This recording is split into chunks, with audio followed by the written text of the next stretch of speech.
Welcome everyone to the Chris Parrish podcast. My name's Chris Parrish. How are you all doing?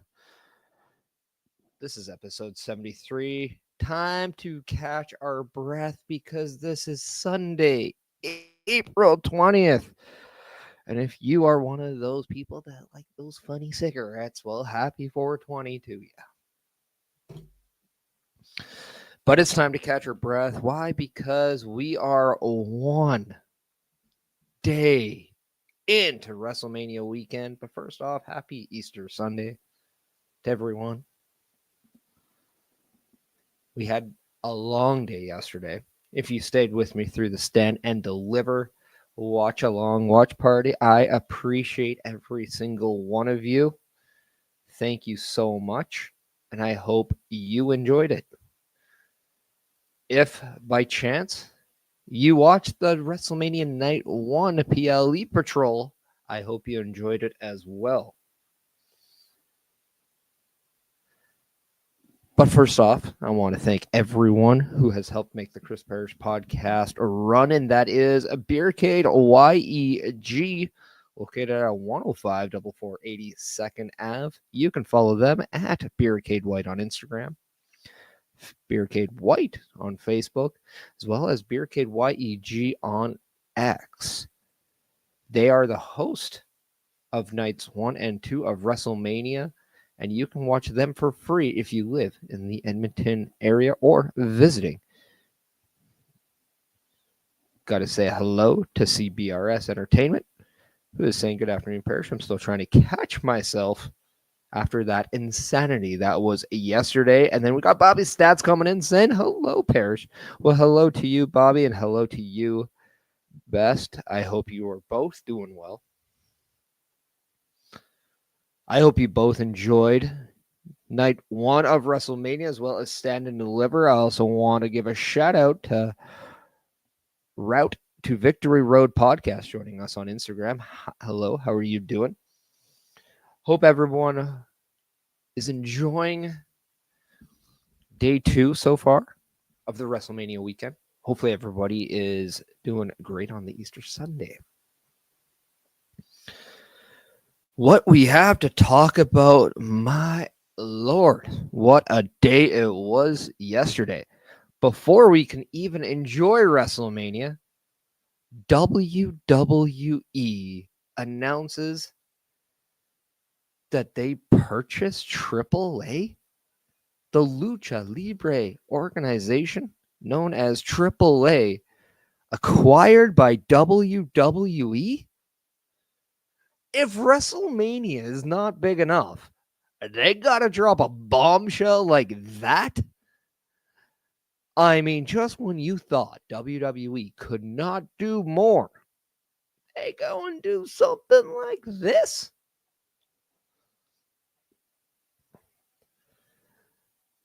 What an absolute mind-boggling, just, if you didn't expect it. Now, don't get me wrong. I'm not surprised when WWE is like, you know what, we're just going to go buy things because we got money. Like, obviously, they can do that. I don't know if you know this, people, but they kind of are loaded. But to do it right before the beginning of your first night of WrestleMania? Talk about making this a very important topic to talk about, right? Like, just absolutely captivate everyone. And we saw the graphic for NXT Worlds Collide. And it features the AAA, the WWE, and the NXT logo. Now, little old me thought, okay, with this TNA and WWE partnership, that's exactly where we're going to go with Worlds Collide, right? You know, I'm thinking I'm just super smart thinking this. No. WWE is like, well, we'll see your TNA partnership, but then we'll raise you AAA. All right. I fold. What do you got there, WWE? What's your hand? I want to know what I got beat with.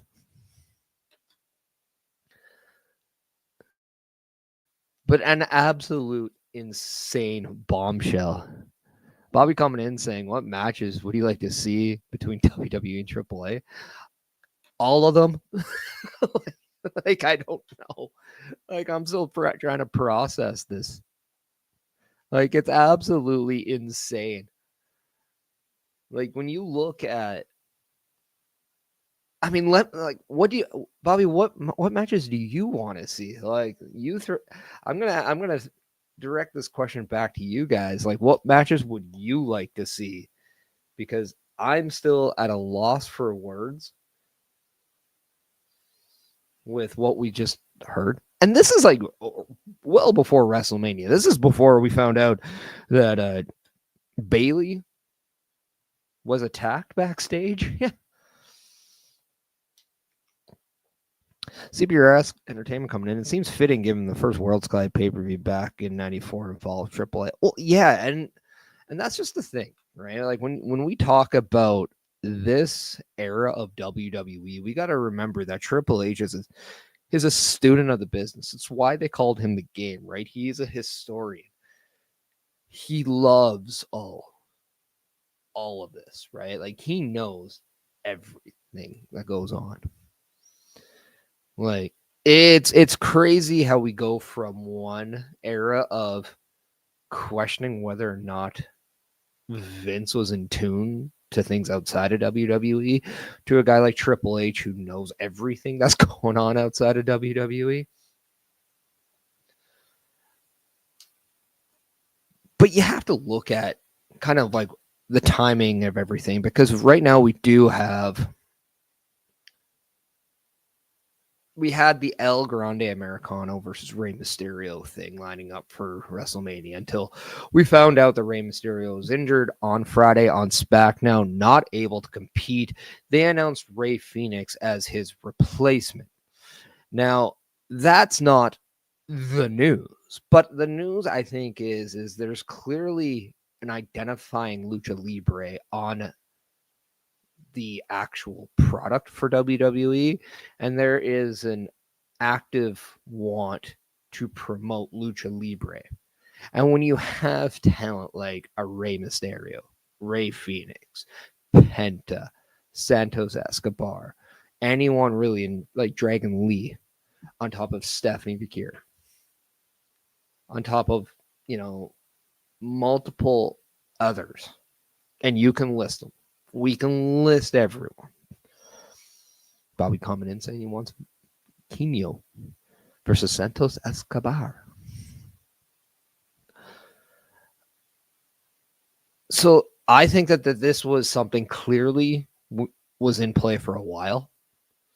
I think WWE knew exactly what they were doing. I think this is something where WWE is playing chess at a high level, while the rest of us are just learning to dip our toes into the game.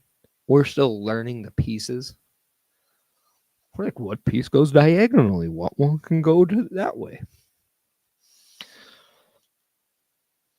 But when we all look at kind of the rumor that Backlash was at one point rumored to be in Mexico, and I think that was the plan. And then we later found out that there was resistance. They're just based on events happening in Mexico at the time. I honestly believe that this is a way for WWE to get into the graces of Mexico and to promote wrestling more in Mexico, to bring more of an active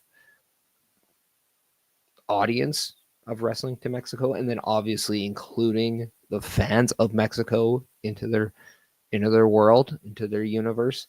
However, it's also being done in a way to, I think, save AAA financially.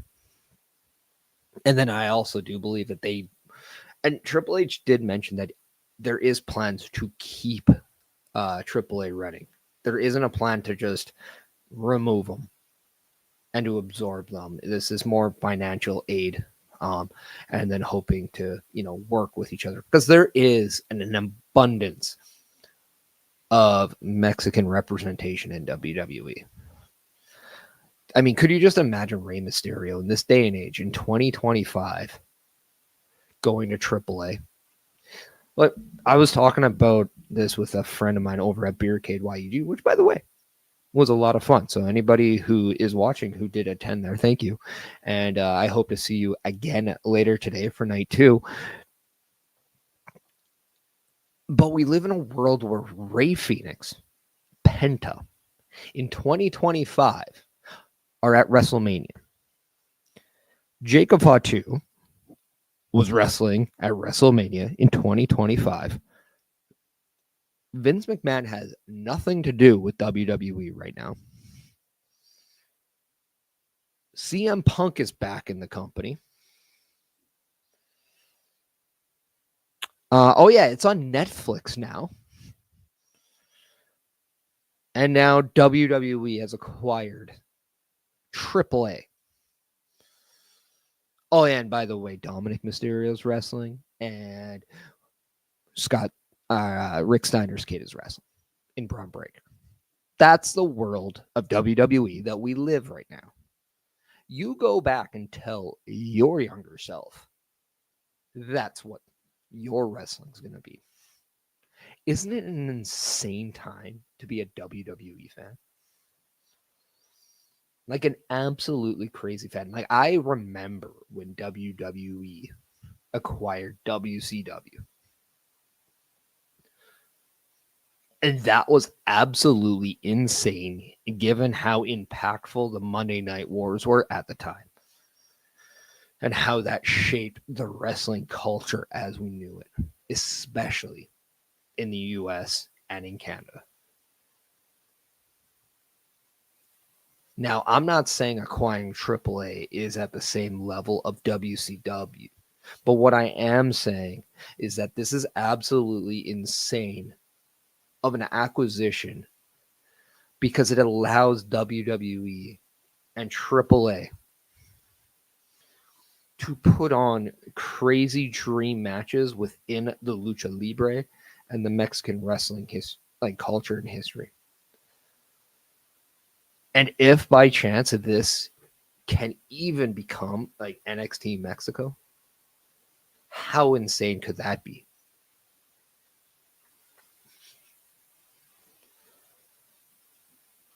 All I know is anything I thought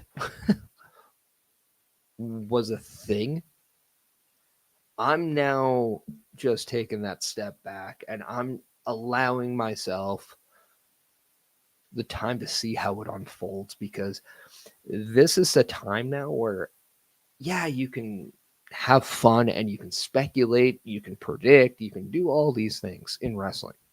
And it's fun. Don't get me wrong. That is the beauty of being a fan today, is that we have that ability and we have that allowance to voice our opinions and to speculate and to have fun discussing. But just to sit back and watch and just allow your inner fan to enjoy the product and watch how things unfold. I mean, it's surreal. It's so surreal that I can't even believe it. But what a world we live in, right? But yeah. Anyway, WrestleMania Night 1 in the books.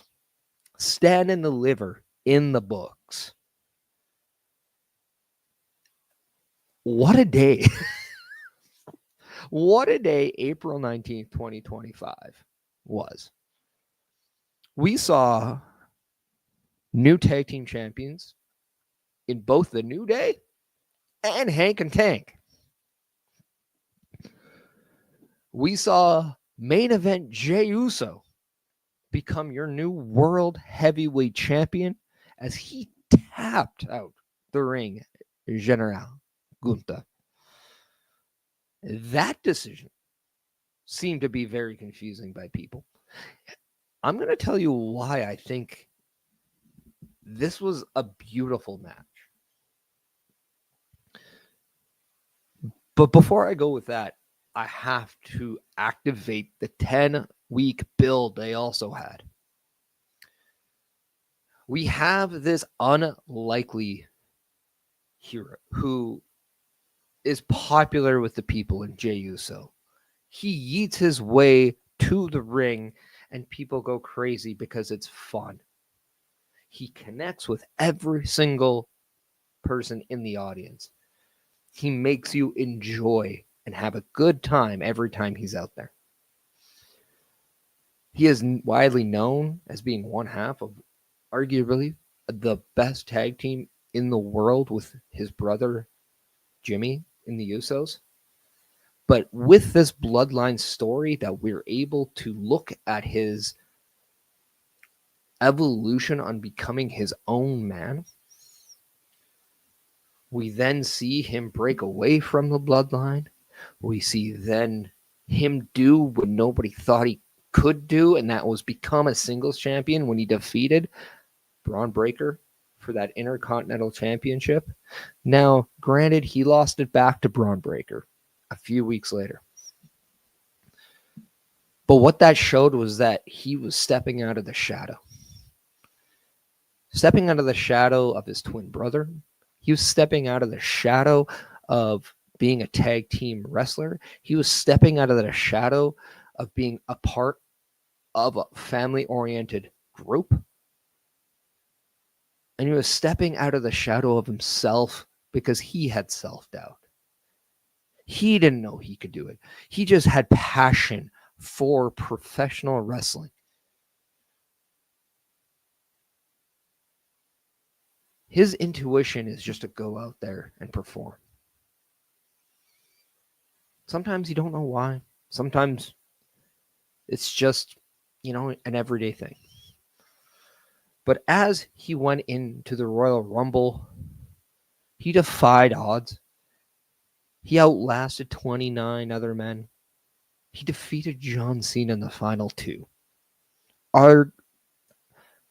People say John Cena is the GOAT. Some people say he's one of the best champions of all time. John Cena is going for a historic 17th title reign later tonight. But Jey Uso not only does that, he then decides to face this villain that no one could ever seem to consistently beat. Gunther has a handful of singles losses in his entirety within WWE. He has been a champion for over 80% of his time in WWE. He is as close to unbeatable as you get. In fact, I think he's a better villain than Bowser. And yeah, go check out how good of a villain Bowser is.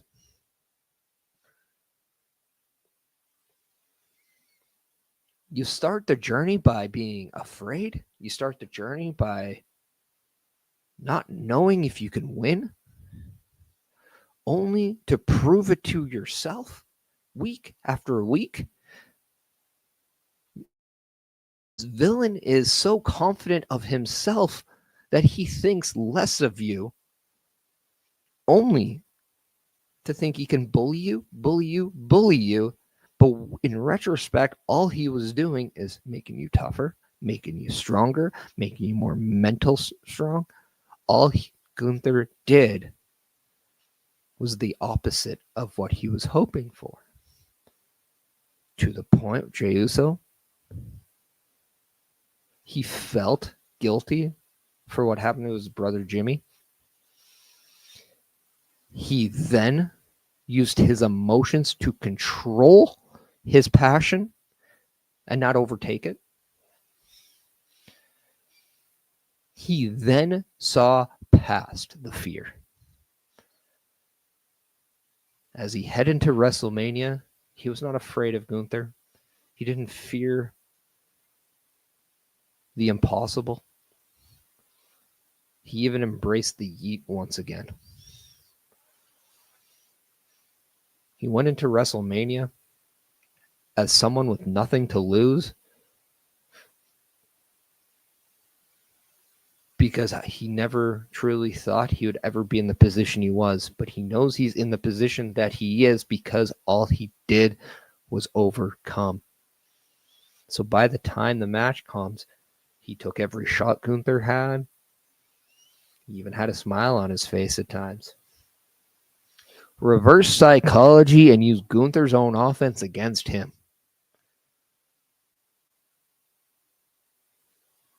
Jey Uso and his rise to becoming world champion from being a tag team wrestler. Go back and actually understand his story. It is such a relatable story. If you truly love something and you never gave up hope and you had the up and downs, you tell me what truly was a better WrestleMania success story than Jey Uso. And that is why I do believe Jey Uso winning and winning in the fashion he did was the right move. Bobby also coming in saying Sol Ruca won the NXT Women's North American Championship, and she did in what was a great ladder match at Stand and Deliver. I know this was the only one I had incorrect at Stand and Deliver. I had her partner Zarya win it, which was hard because I was back and forth between the two. And the reason why I went with Zarya is the same reason why we saw success with Stephanie McKeer and Julia, right? She was a big name that was brought into the NXT, into the WWE. And I said, okay, this is a time to bring in or to make the artist we fell in love with as Delta, now Zarya, someone to watch. She's going to be a player in the women's division. And I still think she will be. Chris Holt, thank you for joining on Instagram. Appreciate you. We're talking a little bit about last night, Stand and Deliver, WrestleMania Night 1, and just WWE acquiring the Lucha Libre organization, AAA, among other things. Feel free to comment, to ask some questions, and just to have some fun. If by chance you don't want to chat on Instagram, we have 4 other platforms, Facebook, Instagram, Twitch, and X, to join in as well. Those are the 5 platforms of Doom, people. Well, my 5 platforms of Doom.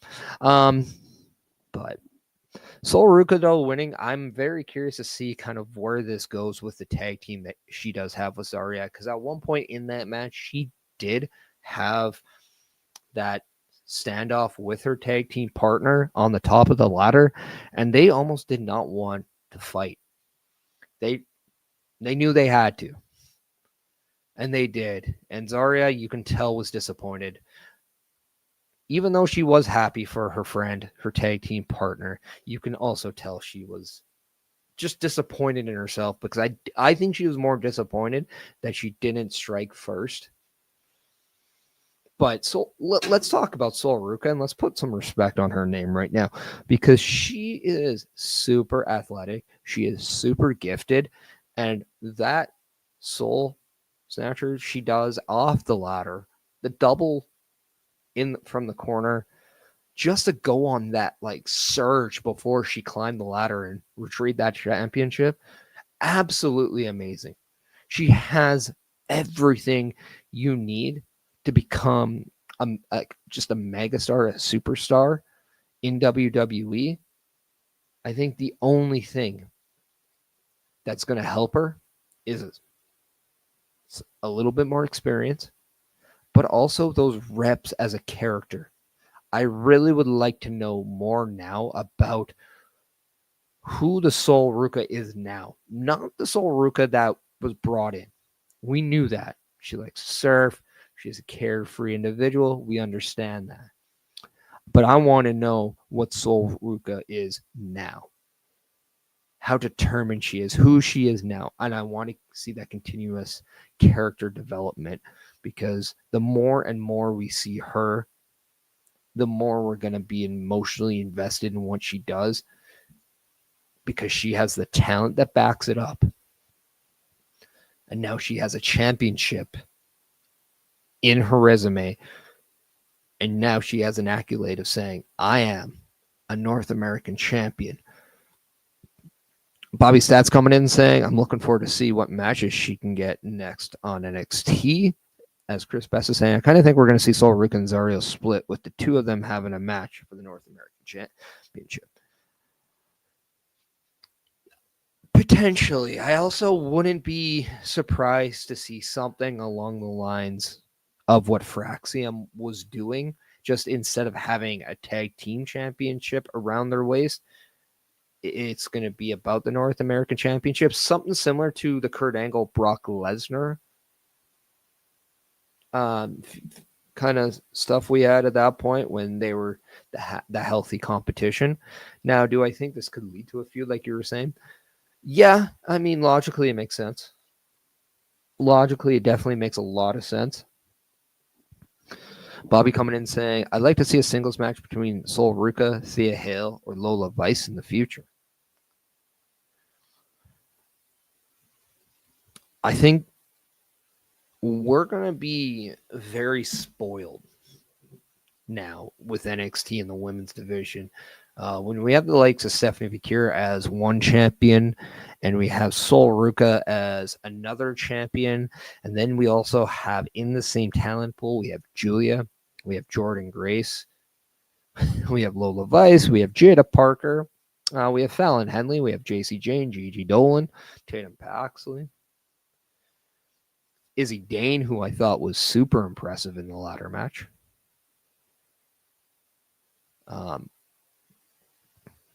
And that's just to name a few, but those are the ones that aren't a champion, but still in the division. I mean, my Lord, if people like Cora Jade and Roxanne Perez get moved to a Raw or SmackDown, and we still have that crop of talent, I mean, NXT's women's division is still going to flourish and be just fine. I mean, this is going to be an absolute insane division to watch for the next years. And I think now we have that shift of one generation to the next. Chris Holt on Instagram is saying that division is packed with talent right now. And you know what? You are absolutely correct. It's crazy how over the 13 years NXT has been around, how much talent has come through the NXT system.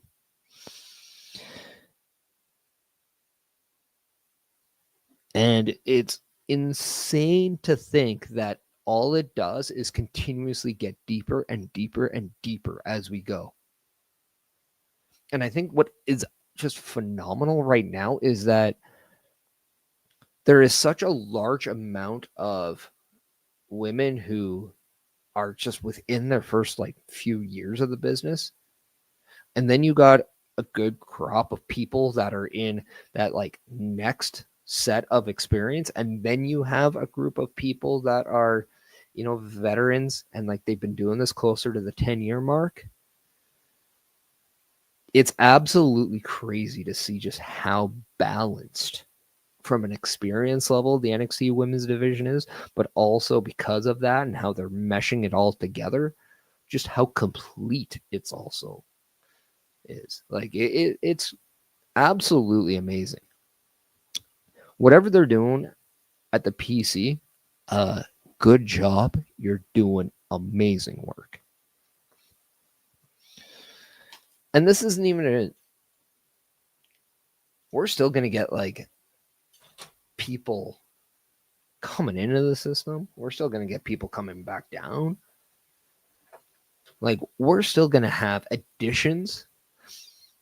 We're going to have subtractions, but we're going to have more coming through that pipeline. It's absolutely nuts. And that kind of brings me to that NXT women's title match, the Fatal 4-Way, which I thought was amazing. I also love the fact that Stephanie Figueroa is mentioned in the Charlotte Tiffany match when Charlotte used the same maneuver as Stephanie Figueroa. I love that correlation. I love that acknowledgement. So I would like to see Charlotte and Stephanie Figueroa in a match. I definitely would. But that Fatal 4-Way match, like an absolute amazing match. I thought Jada Parker's stock rose. I thought Jordan Grace's stock rose. I feel Julia is now in a holding pattern, though. It's clear that Stephanie Figueroa, out of those two, are the one, is the one that they're moving forward with. So, Bobby, to ask who does Julia face, or who does Sol Ruca face? The answer is mine. How about Julia? How about Julia going after the North American Championship? And that would allow maybe a Jordan Grace to go after the NXT Women's title. Bobby coming in and saying Jada Parker has a great performance last night in Stand and Deliver, and that she did. I thought she almost knocked herself out on that double blockbuster. She did, but thankfully she picked herself back up and continued like a true dog that she is. Good for her. Speaking of getting getting part of your head knocked in, Tiffany Stratton almost lost a tooth last night against Charlotte. And it's fine now, but that was a rough match to watch simply because they took it to each other. No love was lost between the Queen and Miss Toodles.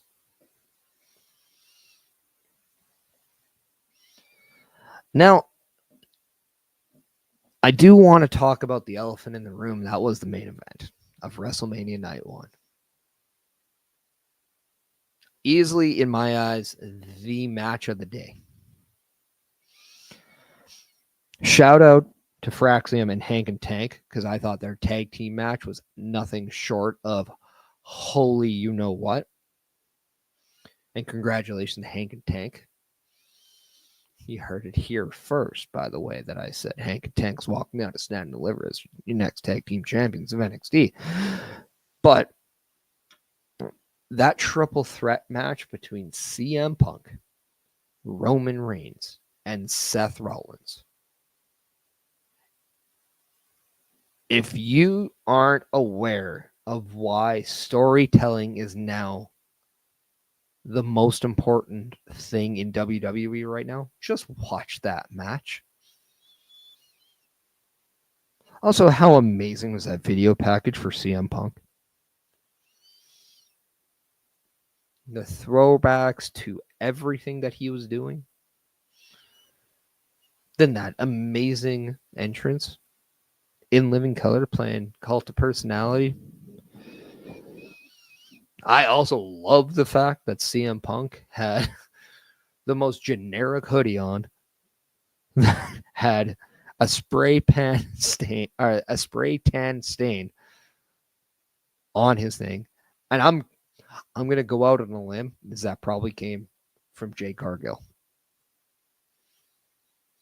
We all know that they were friends back in their AEW days. I just have a feeling it was from Jade. Grace Monkey look from Chris Holt. Yeah. But I think, am I wrong in saying I think that just shows you how simple of a human being CM Punk really is? Especially now. He just seems like he is in a good place. He was very happy, quote unquote, main eventing WrestleMania for the first time. Yeah, I say quote unquote because they call it a main event. I still think the main event's the last match of the final night. Call me old school. That's just how I feel. But we all knew that the favor CM Punk wanted from Paul Heyman was that he kept his word from years back, and that when CM Punk main events at WrestleMania, he walks down the ring with him and he's in his corner. which definitely did not sit right with Roman Reigns. And clearly CM Punk just having any success in life is not okay with Seth Rollins. So Roman Reigns is already a little bit rattled because he doesn't have his wise man. Seth Rollins is rattled because, well, he's not where he wanted to be, and the guy he hates the most is getting things that he wanted.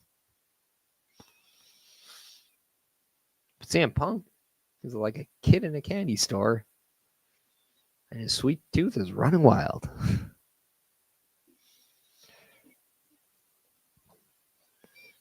But then as the match progresses, all three men just absolutely laid it all out there. But whether the moves got you, whether the athleticism got you, whether the sheer performance got you, you look at the deciding factor of everything, but it was Paul Heyman.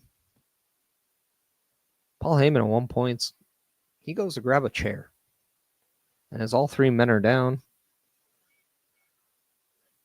he goes right in between Roman and CM Punk, making the fans wonder, okay, who are you going to hand the chair to? Chris Holt saying Heyman just needs to be on top any way possible. And he, you know what? I think that's what's happening. I think that is what is happening. He hands a chair over to CM Punk. Roman is in disbelief. The fans are going, ooh.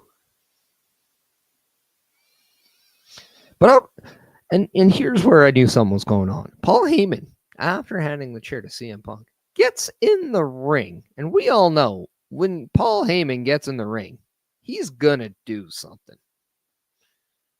So this is where we knew he was going to do what he does. And that is betray. As CM Punk held the chair up, boom. The fist of Paul Heyman goes straight into the straight edge dingleberries.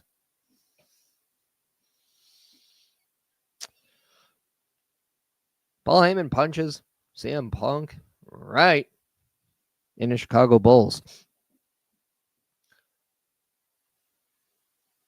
And Roman Reigns has this gigantic smile on his face. Like he knew it all along that his wise man was never going to truly betray him. Only for Roman Reigns to grab the chair, slap the everlasting back off CM Punk with said steel chair. Only for Paul Heyman to point out, Seth, you gotta get Seth back. Chris Holt saying that's the storytelling factor. Sure is. And we're not even done yet. Roman Reigns looks towards Seth.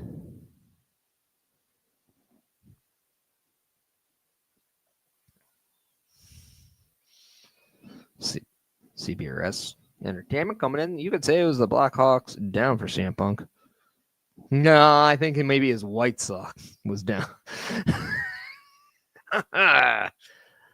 Yeah. Chicago sports team puns are fun.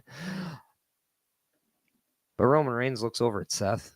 He knows what Seth has done over the years. Roman Reigns is kind of like that person that never really dealt with his childhood trauma because it's still overriding his decision making. If there's one phrase that I can almost describe Roman Reigns, it's emotional damage. Still funny. See, Roman Reigns goes for that big swing. Paul Heyman drops to his knees. And boom. Well, right in Roman's reigns.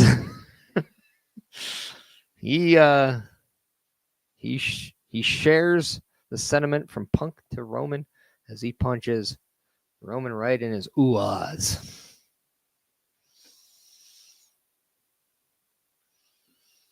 And with a smirk on his face like he knew it all along, Seth Rollins, who's not even looking, by the way. He's not even looking behind him. He's looking in front. Simply just extends his hand as Paul Heyman takes the ladder that was dropped by Roman Reigns, places it in the hand of Seth Rollins. Seth Rollins smacks the everlasting back off Roman Reigns now. Follows with a stomp. Pins Roman Reigns.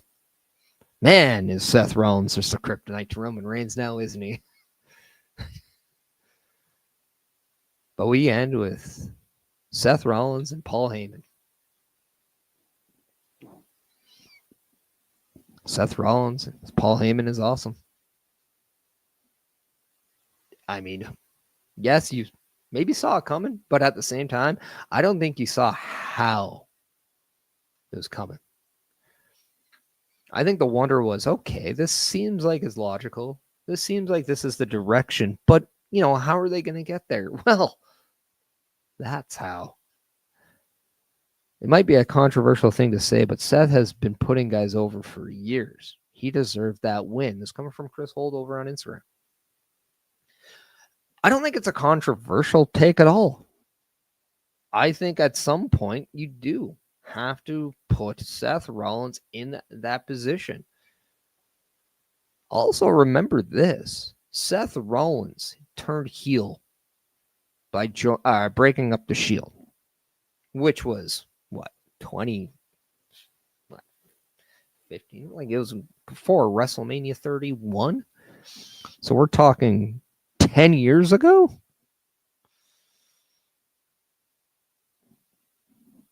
He was what? A heel for over a year? 2014. There you go. He gets hurt. Pretty much comes back as a baby face. He's really a babyface when Kevin Owens won the Universal title. Best thing he did from Chris Holt? Absolutely. But the day Kevin Owens he won that Universal title, that's when Seth Rollins went back to being a babyface, and he was kind of been that way ever since. Yes, he kind of had that heel run in the pandemic, but a lot of people say, I don't count the pandemic. Also, that heel run was kind of not really, I think that's it was more entertaining than what he was doing before, because he was kind of flatlining a little bit as a babyface, only to kind of go into that realm of when he joined the AOP with Buddy Murphy and did that whole Messiah gimmick. This was all really done for the majority through the pandemic, so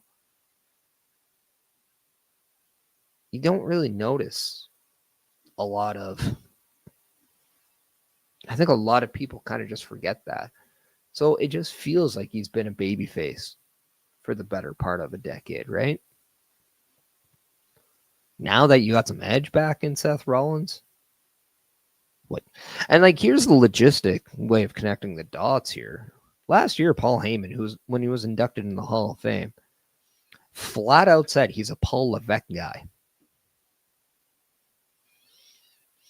Whatever Paul Triple H Levesque does on a business side, Paul Heyman is going to be right there beside him.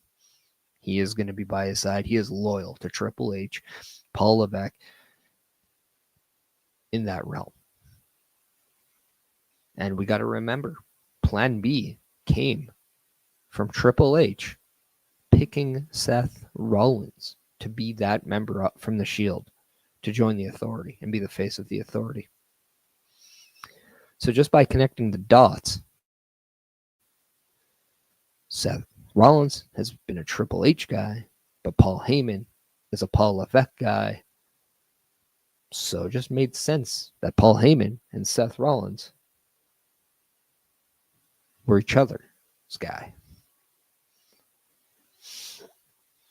And then you got to look at it from Paul Heyman's standpoint. Roman Reigns put his hands on him in anger that he was being a good friend to CM Punk. Of all people, you thought he would think maybe Roman Reigns would acknowledge the heart of Paul Heyman being loyal to a friend. But then he also was upset with CM Punk for putting him in the position where he had to do what he did to his tribal chief. So Paul Heyman essentially also stood up for himself in this case. When you look at it through his eyes, right? Like,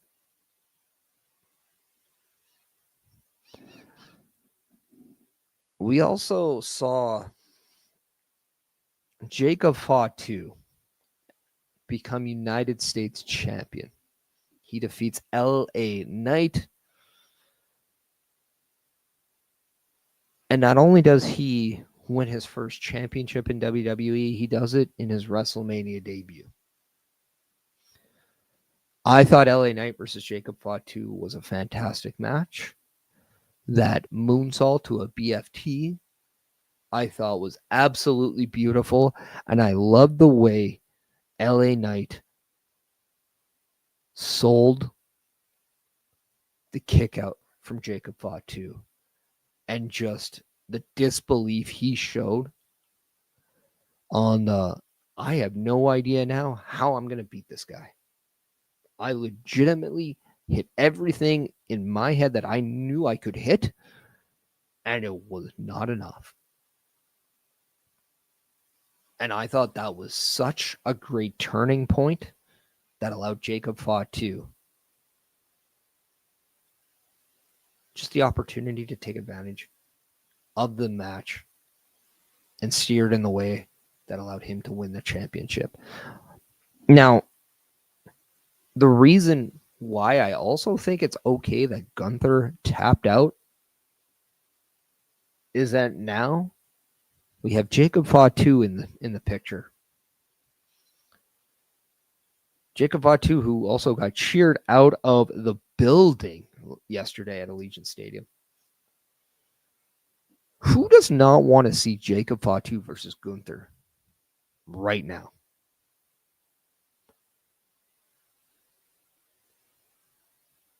Oh, yeah, and by the way, just to make things even better, we're just a few months removed from seeing the return of Ilya Dragunov. So I'm just going to throw that in there because this guy, you can add to the mix. We are going to get some hard-hitting guys in WWE. Jacob Fatu, Gunther, Dragunov, Bronson Reed is going to be back eventually. Aleister Black is essentially back on Friday. Rusev is there again. Still got Sheamus. Sheamus still just beats people. You got Drew McIntyre. Like, we got some people that just like to swing. And they can go. It's going to be a lot of fun to watch this quote-unquote mid-card, the Intercontinental title / United States Championship. Congratulations to Jacob Fatu, and I cannot wait to see what he does with that United States Championship. In fact, I want to see a rematch between him and LA Knight because they, I thought, had a banger at WrestleMania.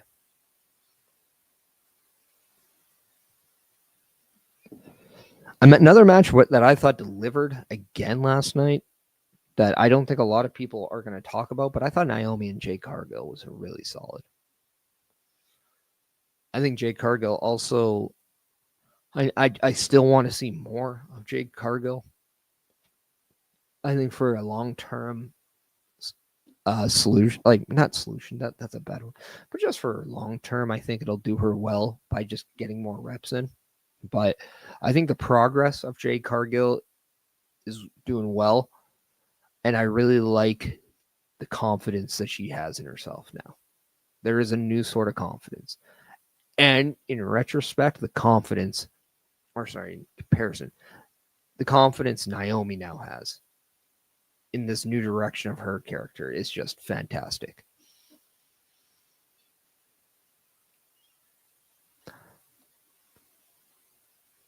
I really hope this is not the end of what they're doing.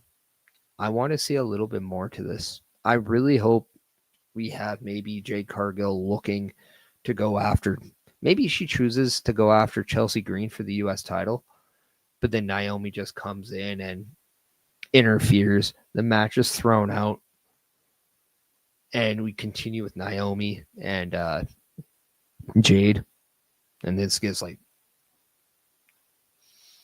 Chelsea like that opportunity there too. But I really want to see this continue, and I really do hope Bianca Belair kind of gets involved in some point. This story still doesn't feel complete to me, but I'm still very intrigued with where it could go if it's not complete.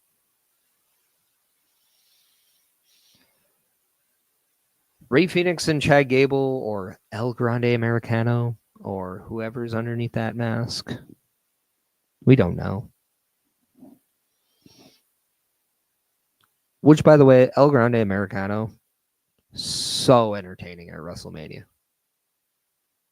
So entertaining at WrestleMania. I like the vaudevillain type graphic that he got. Also, by the way, that WrestleMania set, did you not see the VIP seating that is in that set? You could have people were sitting in the set. That is insane. There was like lounge areas, there are seats, like movie theater seats. Like, that was cool, man. That is really cool. But El Grande Americano, Rey Fenix, that was a great match. Now, was it just rushed? Absolutely. But it was last minute.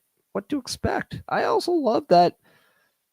Yeah, even though Rey Mysterio unfortunately got hurt on SmackDown, was not cleared to compete, instead of just taking the opportunity away from El Grande Americano, they kept it there. And they gave Rey Fenix. By the way, I think this was his 4th match in WWE. His 4th match in WWE is WrestleMania 41. Yeah. He's wrestling on the same day that WWE announces the acquisition of AAA. He's doing it at WrestleMania, and his brother Penta is wrestling the day after, which is now today, as part of a 4-way for the Intercontinental Championship. Yeah. And people still feel the need to go online saying, oh, the booking is terrible. He lost. Rey Fenix should be mad that he lost so early. Like, shut up. His 4th match is at WrestleMania 41. He's in the company he's always wanted to be in. He's happy. That's what matters. He's happy. So what? He lost. Losses don't define you. If a loss defines you, you weren't good enough to be in that position to begin with. Somebody say facts, please.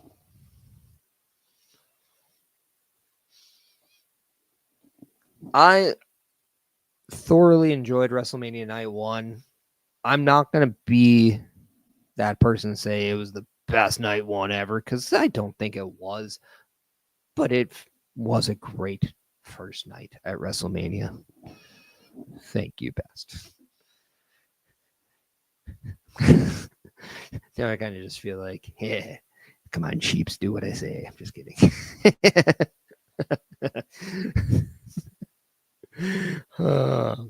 But it was a fun night, or a fun day. Stand and Deliver was great. Trick Williams, I thought, had a great performance. Obafemi is just an absolute monster. By the way, yeah, Obafemi could be on the main roster and then be a part of this whole thing with Jake Fatu, Gunther, all that thing. That's a game changer as well. I I have no idea who's going to beat Obafemi for that world title.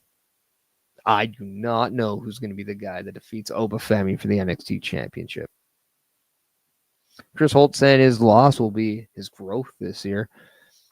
Honestly, I think in like 5 months, he's going to be on such a great run. People are going to forget that he even lost. Except for the people that are just like so tribalistic with the AEW WWE comparison. That'd be like, yeah, but he lost WrestleMania. I mean, like, guess what? So did The Undertaker. Oh, yeah, and guess what? There are a lot of great people that had amazing careers that have a losing record at WrestleMania. In fact, Shawn Michaels is Mr. WrestleMania. He doesn't have a stellar WrestleMania record.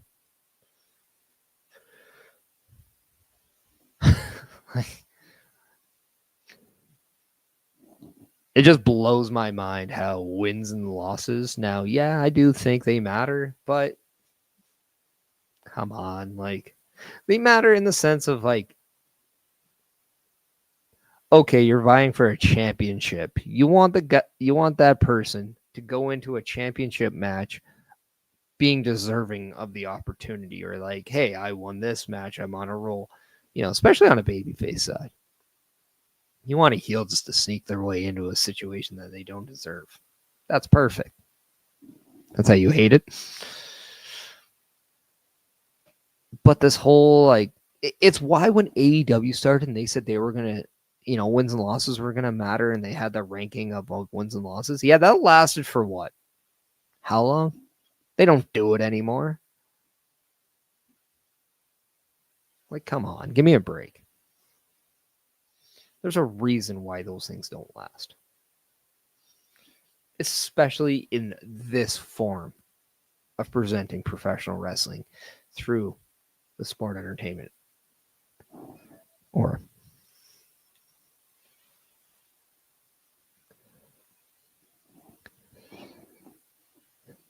But we're nearing that hour mark, and I just want to let everybody know that podcasting content creation could be something you choose to do in the future. And if so, and you're watching us and you're like, you know what, I'd like to do stuff with you, or I want to join you, you're in luck. Because Turnbuckle Studios has created this program called the Turnbuckle Affiliation Program, which allows you to do just that. And if you want to go to a website that allows you more information to get to know the people of said program, and also a direct way of communication, go to turnbucklestudios.org. You can check out turnbucklestudios.org and check out everything that you need to know about the Turnbuckle Affiliation Program, and that allows you to either move forward with your quest of becoming a podcaster, content creator, or it could allow you to continue it through a collaboration process. There's a lot of ways to success in life. This could be yours. So please follow turnbucklestudios.org to move forward.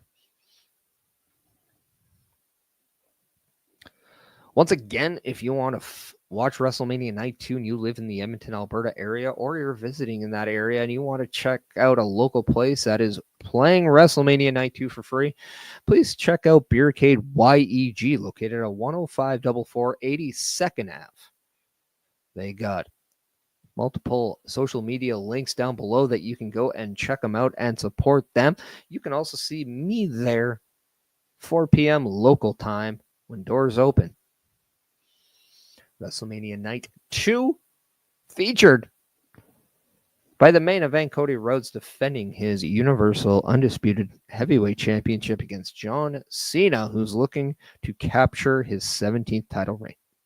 Chris Holt coming in saying storytelling matters more. It's why someone resonates with you. That's right.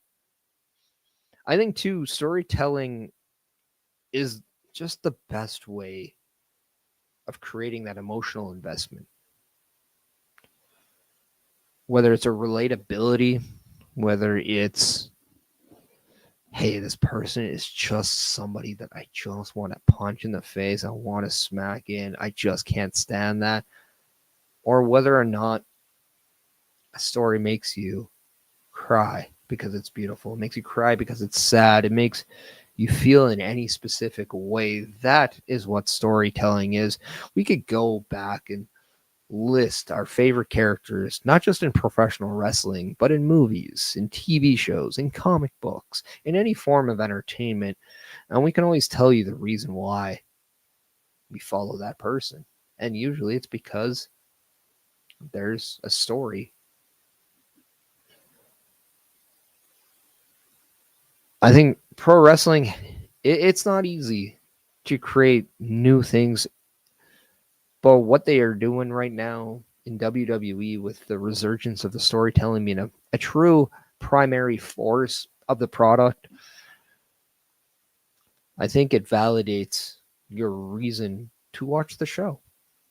It validates your reason to keep watching the show. It validates your reason to continually watching the show.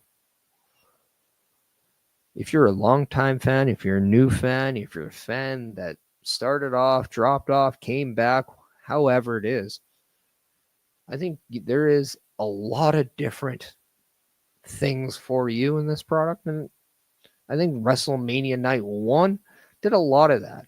Whether it's you being a fan of tag team wrestling and saw the New Day capture the tag team championships over War Raiders, whether it was Jade Cargill and Naomi, whether it was Charlotte and Tiffany Stratton, whether it was El Grande Americano and Ray Phoenix, or even Jey Uso and Gunther, LA Knight Jacob Fought 2, or even the main event, CM Punk, Roman Reigns, and Seth Rollins.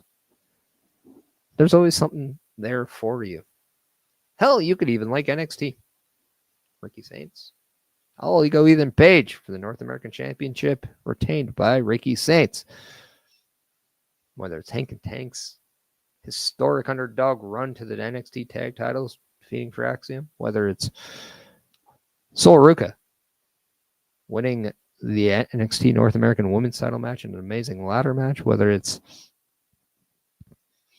Dark State and seeing Stacks turn on the D'Angelo family, kicking Tony D'Angelo right where the chicken rises. There's always something there. Obafemi, Trick Williams, Jovin Evans putting on a banger of a main event match, or even the Fatal 4-Way for the NXT Women's Championship, which was amazing. There's always something there for you, just like tonight. Does Becky Lynch come back? That's always going to be the fun thing. We know now that Bayley was attacked, could not be or may not be a part of the tag match. Now, before people go, why are they doing Bayley so dirty? There is rumors out there that this was the plan all along. So, who knows why they're doing what they're doing? Just know that there is a why. You might not get it now, but you'll get it at some point. Yes, as human beings, we're spoiled because we have everything. We can watch anything that we want on streaming platforms. We can watch everything we want on streaming platforms. We can have it, boom, on an instant button pressed.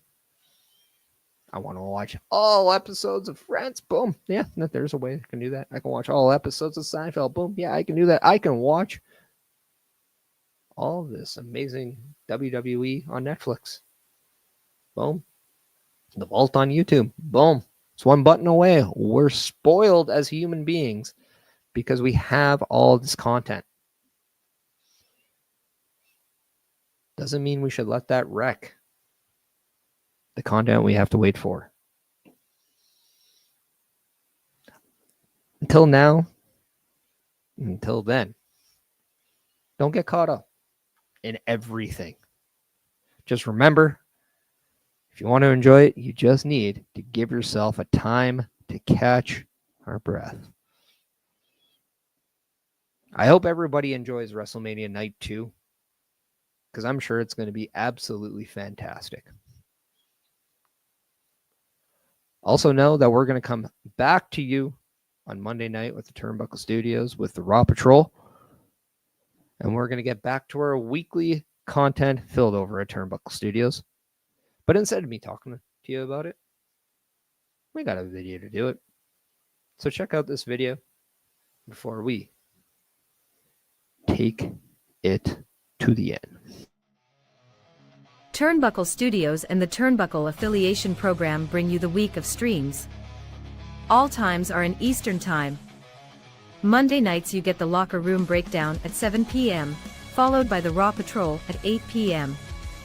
Tuesday brings you the flagship show, Turnbuckle Talk, at 8:05 p.m. Wednesday we play games with the PlayStation Showcase at 8 p.m. Thursday we got total non-stop action with Brace for Impact at 8 p.m. Friday we game again with Unleashed, the Jessica Wilde story at 7 p.m. Following the game, join us for the SmackDown Security Detail at 8 p.m. The weekend brings you Saturday Night Gaming at 8 p.m. On Sunday be sure to catch the Chris Parrish podcast at 12:15 p.m. followed by the Boar's Nest at 8 p.m. Be part of the shows and join the chat every day.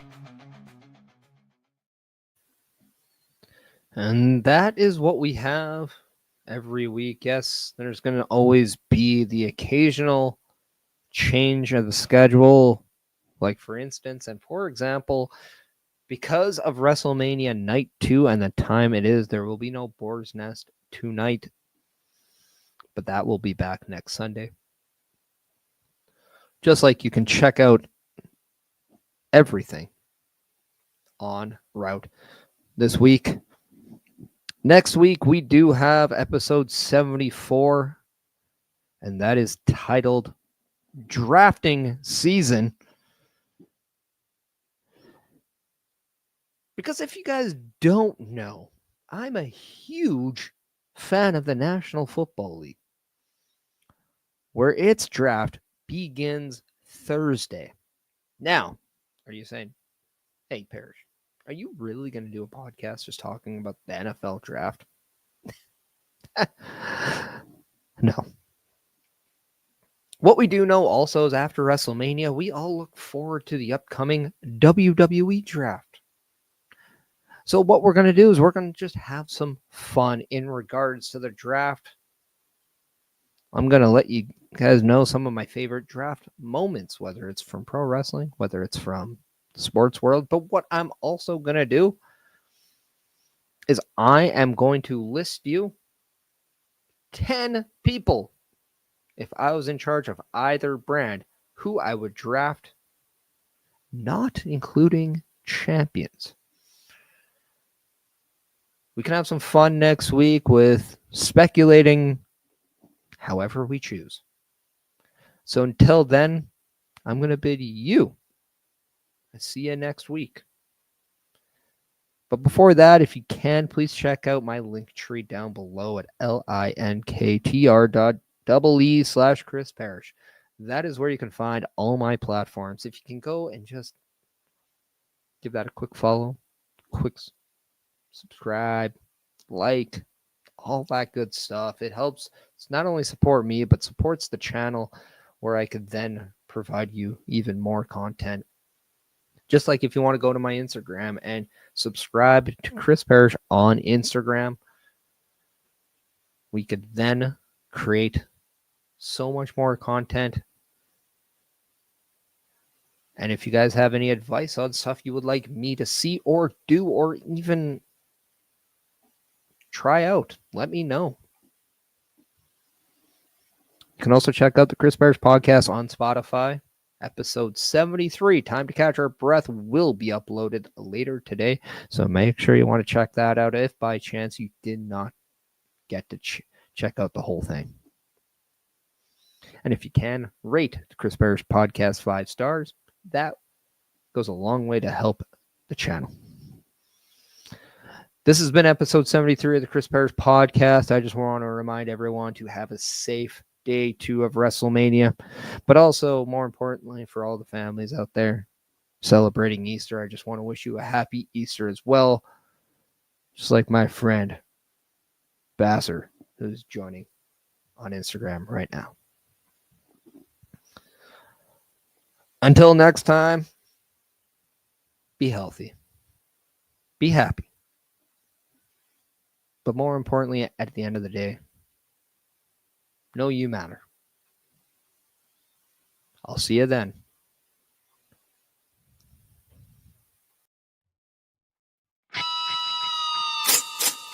Yeah.